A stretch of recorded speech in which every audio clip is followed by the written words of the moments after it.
दिल्ली के लोगों की सुरक्षा में हमेशा तत्पर रहने वाली दिल्ली पुलिस भले ही लोगों की सुरक्षा के लिए हर तरह के प्रयास करती हो, लेकिन दिल्ली पुलिस के जवान खुद अपने लिए या अपनी जान के लिए बहुत ज़्यादा सीरियस नहीं है। कुछ ऐसा ही खुलासा हुआ है एक आरटीआई के माध्यम से।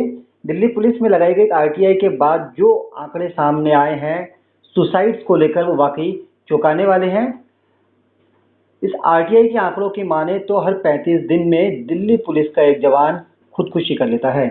हमारे साथ इस वक्त फोन लाइन पर दिल्ली पुलिस महासंघ के अध्यक्ष वेद भूषण जी हैं। और वेद जी, वाकई निराशाजनक आंकड़े सामने आए हैं। खबर कहती है कि जनवरी 2017 से 30 जून 2020 तक पुलिस बल के 37 कर्मियों और अधिकारियों ने आत्महत्या की है। खुदकुशी करने वालों में सबसे ज्यादा संख्या सिपाही और प्रधान सिपाही लेवल के कर्मचारियों अधिकारियों की रही है।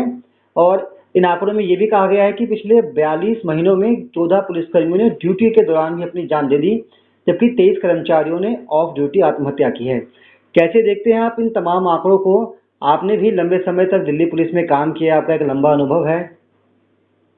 मुकेश जी, दिल्ली पुलिस में जो कार्य प्रणाली है वो काफी समय से उसको दुरुस्त किए जाने की जरूरत है जी। क्योंकि दिल्ली पुलिस अभी भी उसी ब्रिटिश पैटर्न पर चल रही है। हालांकि काफी कुछ धीरे धीरे चेंज आ रहे हैं, पर जो पुलिस की ड्यूटीज को लेकर जो बार बार सवाल होते हैं, बार बार हाई कोर्ट और माननीय सुप्रीम कोर्ट उसमें निर्देश देती रही है कि पुलिस कर्मियों की ड्यूटी के आवर्स फिक्स किए जाएं। कागजों में तो वो आवर्स फिक्स होते हैं, परंतु जिस तरह से काम लिया जाता है पुलिस वालों से, मजबूरी में काम करना पड़ता है या पुलिस का सिस्टम इस तरह से बना हुआ है, तो पता लगता है कि 24 घंटे में 18-18 घंटे थाने के अंदर जो तैनात हमारे सिपाही, हवलदार, एएसआई, थानेदार, इवन एसएचओ हैं, वो 24-24 घंटे 18-18 घंटे काम करते हैं। उनके मानसिक तनाव इतना ज्यादा होता है, एक तो ड्यूटी का प्रेशर, दूसरा कानूनी अड़चने, तीसरा कोर्ट के अंदर जो उनको तनाव झेलना पड़ता है, जो एविडेंस और जो उनको केस फाइल तैयार करनी पड़ती हैं। उसके अलावा उनके जो व्यक्तिगत लाइफ है वो पूरा अपना टाइम अपने बच्चे, अपने परिवार, अपने समाज को नहीं दे पाते। और दिल्ली के अंदर जो कांस्टेबलरी है या आप मान के चलें एसएचओ लेवल तक है, वो तमाम मध्यम वर्ग से या निम्न मध्यम वर्ग से आते हैं, गांव से आते हैं, छोटी जगह से आते हैं, तो वो तमाम उन चीजों को कोप अप नहीं कर पाते। उस वजह से मानसिक तनाव में रहते हैं और स्वास्थ्य भी उनका ठीक नहीं रहता, क्योंकि ट्रेनिंग में तो उनको सब कुछ अच्छा खाना, अच्छी ट्रेनिंग, अच्छी वर्जिश मिलती है, पर जब वो नौकरी में आ जाते हैं तो उनका ना तो कोई खाने का समय फिक्स है, ना उनकी कोई डाइट फिक्स है। कहीं मिल गया तो खा लिया, नहीं मिला तो नहीं खाया, तो इसलिए उनकी शारीरिक स्थिति भी बहुत ज्यादा खराब हो जाती है। तो इन्हीं वजह से मानसिक तनाव में आकर अक्सर ड्यूटी के दौरान और ड्यूटी के बाद भी वो सुसाइड करते रहे हैं। ये बिल्कुल ओपन एक सीक्रेट है। जो अब डाटा जो आपने बताया है, निकल कर आया है, ये बिल्कुल सही बात है कि इस तरह से ये अपराधी जो सिपाही हैं हमारे करते रहे, अपराधियों से लड़ते लड़ते जो इनकी परेशानियां हैं वो इनके जीवन में आ जाती हैं, क्योंकि पुलिस को अपराधियों से भुगतना पड़ता है, उनसे लड़ाई लड़नी पड़ती है।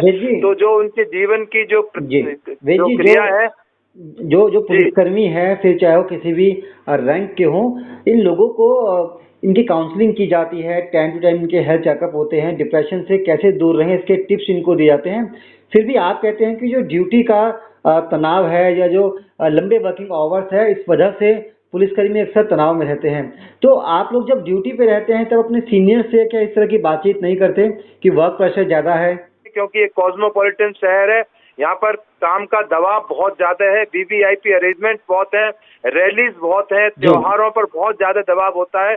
अब आप दीपावली का त्योहार आ रहा है, बड़े त्योहार आते हैं, ईद का त्योहार आता है, क्रिश्चियंस का सेलिब्रेट करने का टाइम आता है, पुलिस वाले उसको सेलिब्रेट ही नहीं कर पाते, अपने परिवार को टाइम नहीं दे पाते, अपने परिवार के साथ वो बहुत दूर रह जाते हैं उन त्योहारों को मनाते। तो वो दबाव जो है इसी रूप से निकलता है, वो सुसाइड कर लेते हैं। वे जी, आप लोग पुलिस कर्मियों के वेलफेयर के लिए संस्था चलाते हैं। आप खुद दिल्ली पुलिस में रहे हैं, एसीपी स्तर पर आपने काम भी किया है। बहुत सारे पुलिसकर्मी जो भी ऑन ड्यूटी हैं, वो जो ऑन ड्यूटी नहीं है या जो रिटायर चुके, वो भी अपने जुड़े हुए हैं। आप लोग क्या कर रहे हैं इनके लिए? आपको सब कुछ पता भी है, समस्याएं कहाँ पर है? आपकी संस्था के द्वारा अभी तक किस तरह के कदम उठाए गए हैं? देखिए, हमारी संस्थाओं के द्वारा जब से दिल्ली पुलिस महासंघ हम लोगों ने गठित किया है, हम लोग पुलिस की वेलफेयर के लिए, ना केवल दिल्ली, पूरे इंडिया में जब भी कोई पुलिस के साथ कहीं जाती होती है, कहीं दबाव होता है, हम उसके लिए आवाज खड़ा करते रहे। आपको याद होगा विकास दुबे कांड जिसने 8 पुलिस वालों को मार दिया था, जी। यूपी पुलिस ने मात्र 50,000 रुपए डिक्लेयर किया था। फिर मैंने दिल्ली पुलिस महासंघ से 1 लाख रुपए किया, फिर उन्होंने 2 लाख कर दिया, फिर मैंने 2.5 लाख कर दिया। तो हम लोग उन पर दबाव बनाते रहे कि किसी तरह से जो क्रिमिनल है जिसने हमारे 8 पुलिस कर्मियों को मारा है, उसका केवल 2.5 लाख रुपए काफी नहीं है उसके ऊपर इनाम रखना, उसके ऊपर करोड़ों रुपए इनाम रखा जाना चाहिए था। तो यदि इस तरह से पुलिस वालों का यदि थोड़ी बहुत केयर करी जाए, हम लोगों ने पूरे हिंदुस्तान में पुलिस की आवाज को उठाया। अभी आपको हाथरस की घटना याद होगी, हाथरस में पुलिस वालों को सस्पेंड किया गया, एसएचओ को सस्पेंड किया गया, एसपी को सस्पेंड किया गया, क्योंकि यूपी के अंदर दूसरा सिस्टम है, दिल्ली के अंदर कमिश्नर सिस्टम है। तो हमारा दिल्ली पुलिस महासंघ बार बार इस चीज को दबाव देता रहा है कि कागजों के अंदर जो 8 घंटे ड्यूटी है, ये जमीन के ऊपर भी 8 घंटे ही रखे जाए, पुलिस की फोर्स को बढ़ाया जाए, काम करने के तरीकों को बदला जाए। अभी आपको बहुत छोटा सा एक एग्जांपल बताता हूँ। पहले दिल्ली पुलिस के अंदर डाक की जो व्यवस्था थी, सुबह सुबह हर थाने से एक मोटरसाइकिल डाक देने जाती थी। वो SHO, ACP, joint CP, CP को डेली डाक देता था। तो नए कमिश्नर साहब से मैंने रिक्वेस्ट की कि सर आप इस ब्रिटिश सिस्टम को खत्म करें, सैकड़ों साल पुराना सिस्टम है, आज नेट का टाइम है, व्हाट्सएप है, फेसबुक है, इंटरनेट है, तमाम डीसीपी, एसएचओ जितने भी अधिकारी हैं सब इन चीजों से जुड़े हुए हैं। उन्होंने हमारी बात को माना और सिस्टम को हमेशा के लिए डिसबैंड कर दिया।